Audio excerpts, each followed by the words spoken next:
We've all been there, haven't we? That knot in your stomach, the racing thoughts. Sometimes it feels like anxiety just completely runs the show. Oh, absolutely. It can feel totally overwhelming, like you're just caught in its grip. Well, today we're diving deep into a really powerful resource for dealing with that. The book, How to Control Your Anxiety Before It Controls You. It's by Dr. Albert Ellis, who actually founded Rational Emotive Behaviour Therapy, or REBT, along with Dr. Kristene A. Doyle. A landmark book, really. Definitely. And our mission here is to pull out the key insights, the really actionable stuff from this book. We want to help you understand how anxiety works, but more importantly, how you can actually start taking back control. And what's amazing, as we'll get into, is Dr. Ellis's own story. He wasn't just teaching this, he lived it. Right, and that's a crucial point. The book isn't just about, quick fixes. It's more like a manual for becoming your own therapist. Dr. Ellis makes this really important distinction between just feeling better, like venting, which gives temporary relief. Sure, we all do that. Exactly. And then there's getting better, which is about actually using tools, changing how you think to overcome anxiety long term, building real resilience. That's what we're digging into. Okay, let's unpack that personal journey then, because it sounds fundamental. You're saying Ellis himself was, well, really anxious. Profoundly so, especially growing up. He talks about extreme shyness, always trying to conform. And his public speaking phobia was, wow. He avoided spelling bees, even though he was great at spelling, just terrified of the stage. He'd fake headaches to get out of reciting poems. And get this, at an awards ceremony when he was 11, he almost cried just going up to get a medal, just sheer anxiety. Wow. And socially, I heard it was particularly tough with women. Oh, severely. He describes going to the Bronx Botanical Gardens literally hundreds of times, seeing women he was interested in, and doing nothing. He'd sit near them, maybe flirt from afar, but never, ever approach. He had this whole internal monologue of excuses. Too tall, too short, too smart, too dumb, you name it. Always next time.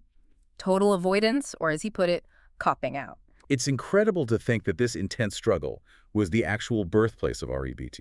So he hits 19, decides enough is enough. What did he do? He didn't have a therapist guiding him, right? No, this was pure self-experimentation. But it wasn't random. He was really smart about it. He started reading philosophers, ancient Greeks and Romans like Epictetus, Marcus Aurelius. The Stoics. Exactly. And modern thinkers, too, like Thoreau, Bertrand Russell, people who basically said, look, you are largely responsible for your own emotional turmoil. It's not just what happens to you. So a philosophical foundation. Yeah. But he added a behavioral piece, too. Yes, precisely. He read about John B. Watson's work with kids, in vivo desensitization, basically exposing them gradually to things they feared. Right, facing the fear. Yeah. And Ellis thought, hey, if it works for kids, why not me? He knew avoiding wasn't working. It was just making the fear stronger. So how did he apply this? Let's start with the public speaking. He went all in. He made a rule, give at least one public speech every single week for 10 weeks. He was terrified, absolutely, but he figured, okay, the discomfort won't kill me and people probably won't actually boo me off stage. And did it work? Amazingly well. Week by week, the discomfort lessened, he got more fluent, and by the end, the phobia was just gone. He learned to focus on his message, not the anxiety itself. That's remarkable self-therapy. What about the social anxiety, the approaching women part? That sounds even harder. It was definitely bold. He called it his brilliant homework assignment. For 1 month, every day, he went to the Bronx Botanical Garden, found a woman sitting alone on a bench, sat next to her, and forced himself to talk to her for 1 minute. He did this with 130 different women. 130. What happened? Did he get lots of dates? Not exactly. He said 30 walked away almost immediately. He got one single date out of the whole experiment, and she didn't even show up. Oh, wow. So looked at one way, that's a lot of rejection. Objectively, yes, but subjectively, it was a massive win. Because despite the lack of dates, he completely lost his fear of approaching women.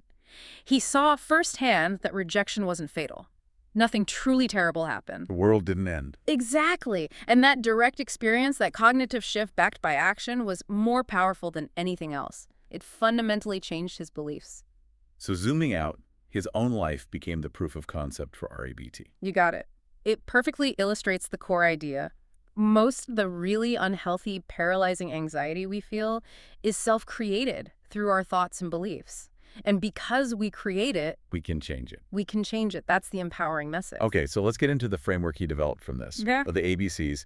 It sounds simple, but it's really insightful. Walk us through A and C first. Sure. So A is the adversity. That's the activating event, the situation. Could be anything, losing your job, giving that speech, getting rejected, whatever triggers you. Right, the external thing. Then you jump to C, the consequence.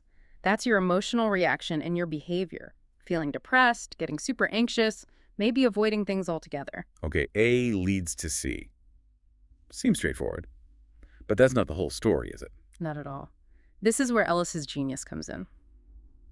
The B, your beliefs about the adversity. He argued and demonstrated that A doesn't directly cause C. It's your beliefs about A that primarily determine C. Give us an example. Okay, think about that job interview rejection. A, person 1 might think, B, well, that's disappointing, but it doesn't mean I'm unemployable. I'll learn from it and try again. Their consequence, C, is maybe some sadness, but then productive action. Makes sense. Person 2, facing the exact same rejection, A, might think, B, this is awful. I must get every job I apply for. This proves I'm a total failure. Their consequence, C, could be deep depression, maybe giving up entirely. Same A, totally different C, because of B. So you're saying we have more control over our feelings than we think by managing that. B, our beliefs. Huge control. It's about realizing your emotional destiny isn't solely dictated by external events. You control the interpretation, the beliefs. And Ellis identified specific types of these beliefs that cause problems, right? The irrational beliefs, or IBs. What's the main offender? Oh, definitely what he called the tyranny of the musts, or masturbation, as he sometimes humorously put it. These are rigid, absolute demands. I must succeed. People must treat me fairly. The world must be easy. As opposed to preferences, like I'd prefer to succeed. Exactly. Preferences are healthy. I really want to succeed and I'll work hard for it. That's fine. But the must implies a universal law that reality has to obey. It sets you up for disaster because, well, reality often doesn't cooperate. He used an example about tuition, didn't he? Yeah, a great one. I must pay tuition to graduate. That's a sensible, conditional must. It reflects reality. But I must get this degree even if I don't pay tuition. That's irrational. It's demanding the impossible. So it's the inflexible demand that's the core problem.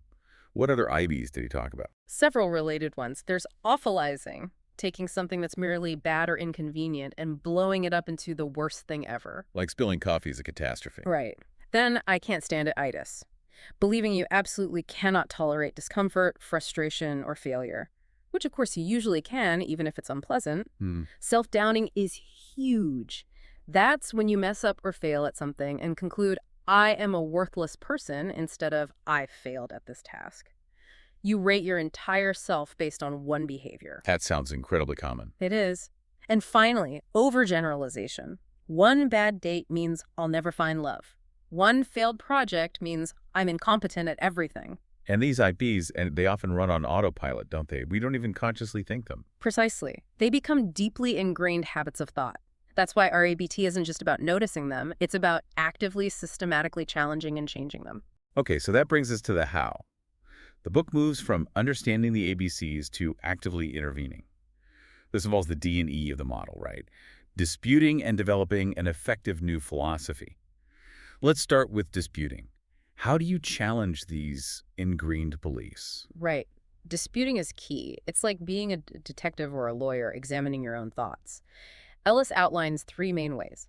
First is realistic or empirical disputing. You ask, where's the actual evidence for this belief? Okay. Is it really true that I must have everyone's approval? Show me the proof. Often you find there's zero factual basis for the absolute must. It's just a strong preference you've elevated to a demand. So checking it against reality. What's the second way? Logical disputing. Here you ask, does this belief make logical sense? Okay, I really want this promotion. Does it logically follow that therefore I must get it? No, of course not. Wanting doesn't equal deserving or guarantee. Exactly. It helps you see the faulty logic connecting your desire to your demand. The third way is pragmatic disputing. Which is about? Usefulness. Okay, holding on to this belief that failure is awful. Where does that actually get me? Does it help me achieve my goals, or does it just make me anxious and likely to avoid trying? So is this belief actually working for me? Right. Often, these irrational beliefs are incredibly unhelpful and counterproductive, even if they feel true in the moment. Disputing sounds powerful, but also like hard work. The book also talks about some fundamental shifts in philosophy, doesn't it? Like unconditional self-acceptance. Oh, USA is absolutely central. This is a game changer. So many of us operate on conditional self-acceptance. I'm okay if I succeed. I'm worthy if people like me. Tying your worth to performance or approval. Exactly. REBT says that's a trap. Instead, aim for unconditional self-acceptance. You accept yourself as a fallible, complex human being, worthy of respect, regardless of your achievements or flaws. You rate your behaviors, that was an ineffective presentation, or that was a kind action. But you never give your entire self a global rating like good or bad, worthy or worthless. Can you give an example? You mentioned Rita earlier. Right, Rita? Super successful salesperson, black belt in karate, objectively achieved a lot.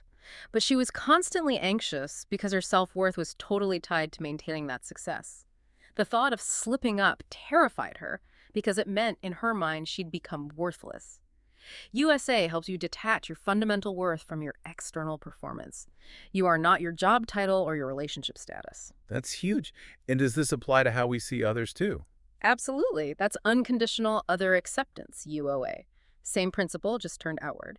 You accept others as fallible human beings, even when you strongly dislike or disapprove of their actions. So you can criticize the behavior without condemning the person. Precisely. You don't have to like what they do. You might even need to take action against harmful behavior, but you don't damn their entire being. Think of Martin, the bodyguard, who was always angry. Learning UOA helped him deal with difficult people more effectively because he wasn't constantly escalating things with personal judgment.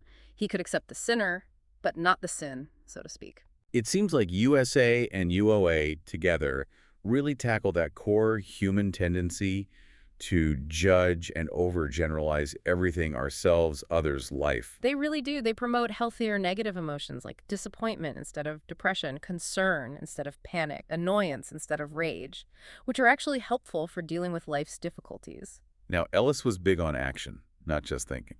His own experiment showed that. How does exposure fit into the practical toolkit? Exposure, especially in vivo exposure, doing it in real life, is critical. It's the most direct way to challenge your IBs. You think, I can't stand riding the subway, it's awful.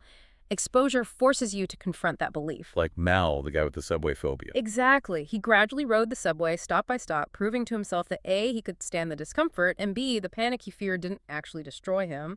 Yeah. Or Frances, with the term paper phobia, afraid of judgment. Right. She had to submit papers without her boyfriend's help. Yeah, her therapist made her submit them as is, flaws and all. And guess what? Nothing catastrophic happened. The exposure disproved her fear-based belief.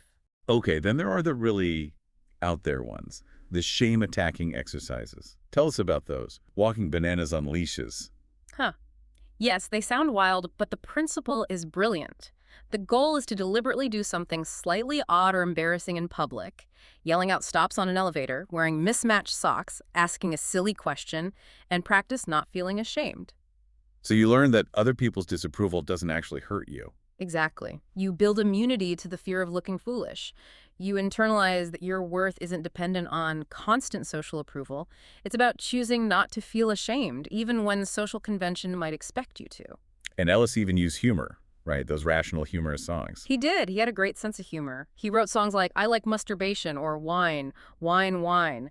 The idea was to use humor and exaggeration to see the absurdity in your own rigid demands and awfulizing thoughts. If you can laugh at it, it loses some of its power. Makes sense. The book also mentions reinforcement and penalties. How does that work? Sounds like behaviorism. It draws on operant conditioning, yes. It's about setting up consequences to motivate yourself to do the hard behavioral work, like exposure. If you successfully face a fear, you reward yourself. If you avoid it, you might impose a penalty. Like Theodore, the lawyer with court anxiety? Right. He used a 1-to-1 rule. For every easy out-of-court case, he had to take one challenging in-court case. And the penalty for avoiding a tough trial was donating money to a group he hated. That's strong motivation to face the fear. So it's really a combination of changing your thinking, your feelings, and your actions, all reinforced by practice. Absolutely. Consistent practice is non-negotiable.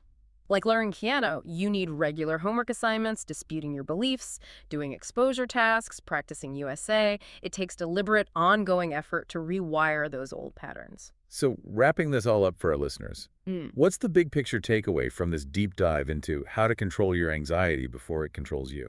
I think the main message is one of profound empowerment.